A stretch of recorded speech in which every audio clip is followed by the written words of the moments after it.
आज के इस वीडियो में मैं आपके साथ दो स्टोरी शेयर करने वाला हूँ और मेरा यकीन करना, ये दोनों स्टोरी सुनने के बाद आप एक बात अच्छे से जान जाओगे कि उम्मीद मरते दम तक नहीं छोड़नी चाहिए। दोस्तों, बात है 1950 की, जब हार्वर्ड यूनिवर्सिटी के एक बहुत ही बड़े साइंटिस्ट कर्ट ने चूहों पर एक अजीबोगरीब एक्सपेरिमेंट किया। कर्ट ने एक जार को पानी से भर दिया और उसमें एक चूहे को फेंक दिया। पानी से भरे जार में गिरते ही चूहा हड़बड़ाने लगा, जार से बाहर निकलने के लिए जोर लगाने लगा। करीब 15 मिनट तक फड़फड़ाने के बाद चूहे ने हार मान ली और वह उस जार में डूब गया। कर्ट ने इस बार अपने एक्सपेरिमेंट में थोड़ा सा बदलाव किया। उसने एक चूहे को फिर से पानी से भरे जार में डाल दिया। चूहा जार से बाहर आने के लिए जोर लगाने लगा। जिस समय चूहे ने जोर लगाना बंद कर दिया और जब वह डूबने ही वाला था, उसी समय कर्ट ने उस चूहे को मौत के मुंह से बाहर निकाल लिया। कर्ट ने चूहे को ठीक उसी टाइम जार से बाहर निकाल लिया जब वह डूबने की कगार पर था। चूहे को बाहर निकालकर कर्ट ने उसे सहलाया, कुछ देर के लिए उसे जार से दूर रखा और फिर एकदम से उसे पुनः जार में फेंक दिया।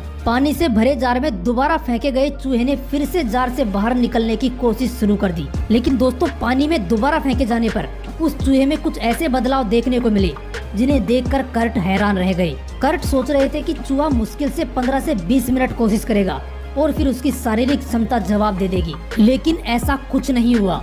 चूहा जार में तैरता रहा, जीवन बचाने के लिए संघर्ष करता रहा।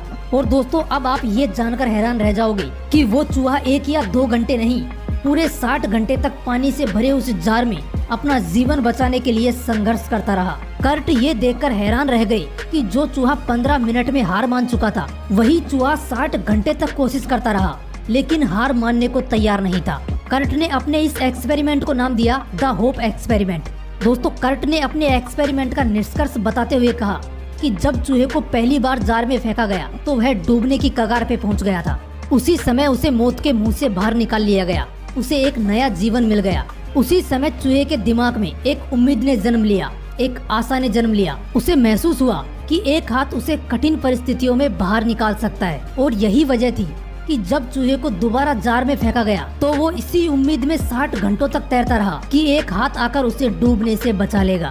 दोस्तों, एक छोटी सी कहानी हमें सिखाती है कि कितनी ही कठिन परिस्थितियां क्यों ना हो, एक उम्मीद बनाए रखना और आखिरी सांस तक कोशिश करते रहना। दोस्तों, ऐसी ही एक और कहानी है। एक घर में 5 दिए जल रहे थे।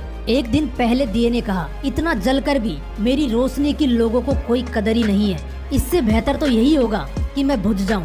वो दिया खुद को बेकार समझकर बुझ गया। वो दिया था उत्साह का प्रतीक। ये सब देखकर दूसरा दिया, जो शांति का प्रतीक था, वो कहने लगा कि मुझे भी बुझ जाना चाहिए। निरंतर शांति की रोशनी देने के बावजूद भी लोग हिंसा करते हैं। ऐसा बोलकर शांति का दिया भी बुझ गया। उत्साह और शांति के दिए के बुझने के बाद जो तीसरा दिया हिम्मत का था, वह भी अपनी हिम्मत खो बैठा और बुझ गया। उत्साह, शांति और अब हिम्मत के न रहने पर चौथे दिए ने भी बुझना ही उचित समझा। चौथा दिया भी समृद्धि का प्रतीक था। उत्साह, शांति और हिम्मत के न रहने पर चौथा दिया भी बुझ गया, जो समृद्धि का प्रतीक था। सभी दिए बुझने के बाद केवल 5वां दिया अकेला ही जल रहा था। हालांकि 5वां दिया सबसे छोटा था, मगर फिर भी वो लगातार जल रहा था। तब उस घर में एक लड़के ने प्रवेश किया। उसने देखा कि उस घर में सिर्फ एक ही दिया जल रहा है, लेकिन वो 4 दिए बुझने की वजह से दुखी नहीं हुआ, बल्कि वह खुश हुआ, यह सोचकर कि कम से कम एक दिया तो जल रहा है। उसने तुरंत 5वां दिया उठाया और बाकी के 4 दिए फिर से जला दिए। दोस्तों, जानते हो वो 5वां दिया कौन सा था?